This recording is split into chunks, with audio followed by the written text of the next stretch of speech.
Hi guys, the company is launching a new smartphone in a Note series. The newcomer will be a high-end smartphone and will be named Infinix Note 30. The Note 30 Pro smartphone got a chipset of MediaTek Helio G99, which is the most powerful chipset. The Note 30 Pro will be fueled with a non-removable 5000 mAh battery that will carry support for fast charging. The new Infinix Note 30 Pro having an AMOLED display that is the latest one and is well known for its outstanding results. The resolution of 1080 by 2460 pixels. The display screen size of the smartphone is 6.7 inches and it will provide the user full HD+. The handset will be paired with 8 GB of RAM.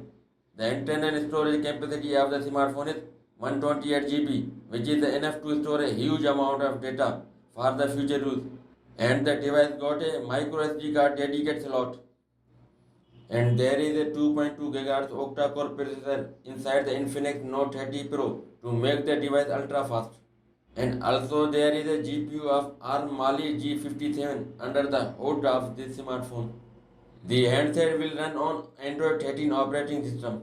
On the rear of the Infinix 30 Pro, there is a triple camera setup. The main sensor of the handset will be 108 megapixel. The selfie shooter of the phone is 16 megapixel to make taking selfies more easy and more attractive. The Infinix Note 30 Pro is having a side-mounted fingerprint reader to secure the data. Thanks for watching.